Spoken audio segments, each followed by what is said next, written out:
Hello, ഇന്ന് നമുക്ക് നല്ലൊരു കലത്തപ്പം ഉണ്ടാക്കി നോക്കിയാലോ? ഇത് ഒരു ഗ്ലാസ് അളവിൽ പച്ചരിയാണ്.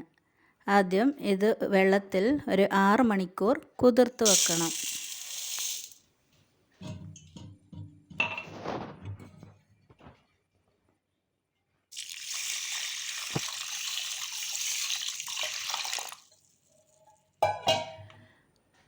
6 മണിക്കൂറിന് ശേഷം പച്ചരി നല്ലപോലെ കഴുകി വൃത്തിയാക്കി ഒരു മിക്സി ജാറിലോട്ട് മാറ്റാം.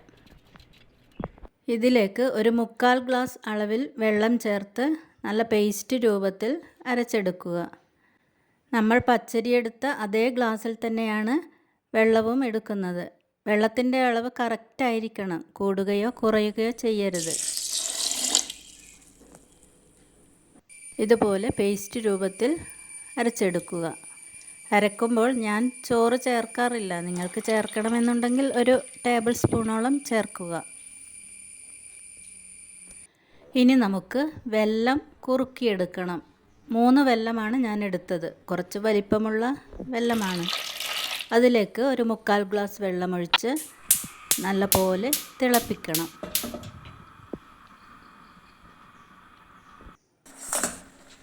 ഇളക്കി കൊടുക്കണം.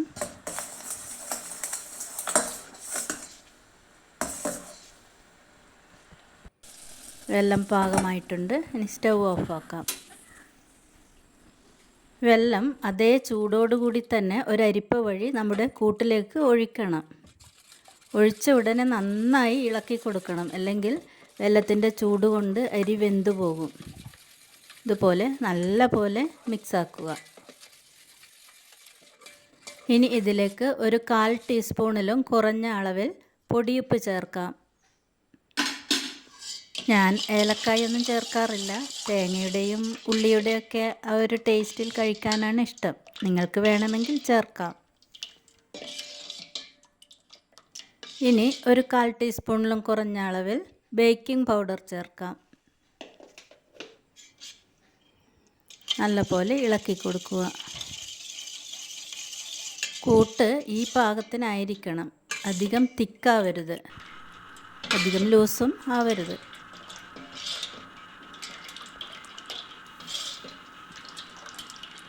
ഇനി നമുക്ക് വേണ്ടത് ചെറിയുള്ളി ഒരു 7 എണ്ണം ചെറുതായിട്ടിങ്ങനെ മുറിച്ചിട്ടത്, ഒരു 3 ടേബിൾ സ്പൂണോളം തേങ്ങാക്കൊത്തും. ഇനി ഒരു കുക്കർ സ്റ്റൗവിലോട്ട് വയ്ക്കാം. 3 ലിറ്റർ അളവിൻ്റെ കുക്കറാണ് ഞാൻ എടുത്തിട്ടുള്ളത്. ചെറിയ കുക്കറാണ് നല്ലത്. കുക്കർ ചൂടായതിന് ശേഷം അതിലേക്കൊരു 4 ടേബിൾ സ്പൂണോളം വെളിച്ചെണ്ണ ഒഴിക്കാം. ഇനി നമ്മുടെ തേങ്ങാക്കൊത്തും ഉള്ളിയും എല്ലാം അതിലോട്ട് ചേർക്കാം. ഈ സമയം നല്ല ഹൈ ഫ്ലെയിമിലിട്ട് കുക്കർ നല്ല പോലെ ചൂടാവണം. ഇളക്കി കൊടുക്കാം. ഉള്ളിയുടെ നിറം ഒരു ബ്രൗൺ നിറമായി മാറുമ്പോൾ തന്നെ നമ്മുടെ കൂട്ട് ഇതിലോട്ട് ഒഴിക്കണം. ഉള്ളി കരിഞ്ഞു പോകരുത്. കരിഞ്ഞാൽ ഒരു കയ്പ്പ് രസം അടിക്കും. ഇനി കൂട്ടൊഴിക്കാം.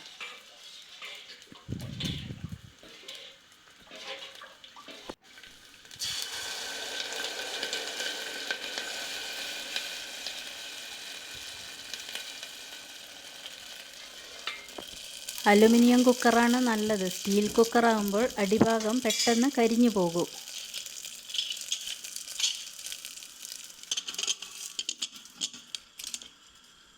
ഇനി കുക്കർ അടച്ച് വെച്ച് അതിൻ്റെ വിസിൽ മാറ്റണം. വിസിലിടണ്ട. ഒരു 30 സെക്കൻഡോളം ഹൈ ഫ്ലെയിമിൽ തന്നെ ഇട്ടതിന് ശേഷം സ്റ്റൗവിൻ്റെ ഫ്ലെയിം കുറച്ച് വെക്കാം. ഏറ്റവും കുറച്ച് വെക്കണം. ചില സ്റ്റൗവിൻ്റെ ഫ്ലെയിം ഏറ്റവും കുറച്ച് വെച്ചാലും ചൂട് അധികമായിരിക്കും. അപ്പോൾ നമ്മൾ ഓഫാക്കുന്ന ഭാഗത്തേക്ക് തിരിച്ച് സ്റ്റൗ ഏറ്റവും ലോ ആക്കി വെക്കുക. കാരണം കലത്തപ്പത്തിന് ചെറിയ ചൂട് മാത്രമേ ആവശ്യമുള്ളൂ. ചിലരൊക്കെ പറയാറുണ്ട് അടി കരിഞ്ഞു പോകുന്നു എന്ന്. അപ്പോൾ ഇതിങ്ങനെ സ്റ്റൗവിൻ്റെ ചൂട് കൂടിയതായിരിക്കും കാരണം. സ്റ്റൗ ഓഫായി പോകാതെ ശ്രദ്ധിക്കണം. ഒരു 13 മിനിറ്റിന് ശേഷം സ്റ്റൗ ഓഫ് ചെയ്യാം. സ്റ്റൗ ഓഫ് ചെയ്തതിന് ശേഷം ഒരു 7 മിനിറ്റ് കഴിഞ്ഞിട്ട് മാത്രമേ നമ്മൾ അതിൻ്റെ അടപ്പ് മാറ്റാൻ പാടുള്ളൂ.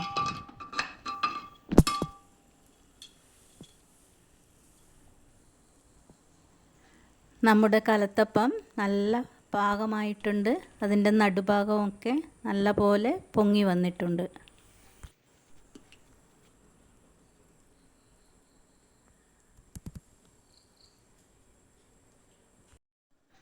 കുക്കർ നല്ല പോലെ തണുത്തതിന് ശേഷം അപ്പത്തിൻ്റെ സൈഡ് ഭാഗമൊക്കെ ഇങ്ങനെ ഇളക്കി കൊടുക്കണം.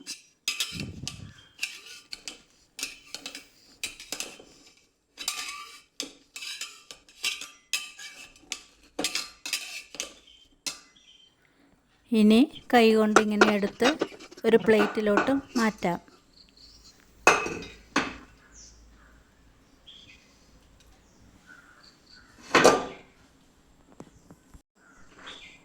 അങ്ങനെ നമ്മുടെ കലത്തപ്പം റെഡി.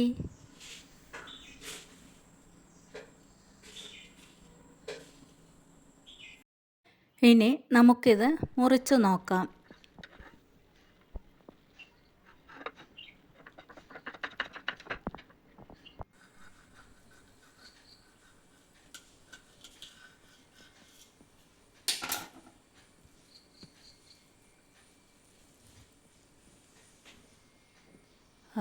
നല്ല അപ്പമായി കിട്ടിയിട്ടുണ്ട്. നല്ല ആരൊക്കെ വീണ് നല്ല സോഫ്റ്റായി കിട്ടിയിട്ടുണ്ട്.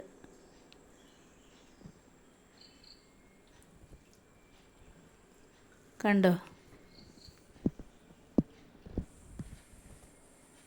നല്ല അപ്പം. നമുക്കിത് പൊട്ടിച്ച് നോക്കാം. കണ്ടോ? ഇതാണ് കലത്തപ്പത്തിൻ്റെ പാകം. നല്ല ആരൊക്കെ വീണ് നല്ല അപ്പമായി കിട്ടിയിട്ടുണ്ട്. അടിഭാഗമൊക്കെ നല്ല പാകത്തിനായിട്ടുണ്ട്.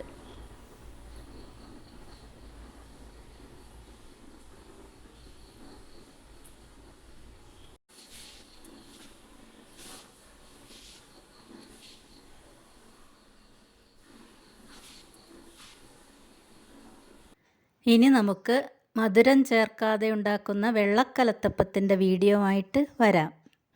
പുതുതായി ഇടുന്ന വീഡിയോസിൻ്റെ നോട്ടിഫിക്കേഷൻ കിട്ടാൻ എല്ലാവരും ചാനൽ സബ്സ്ക്രൈബ് ചെയ്യുക.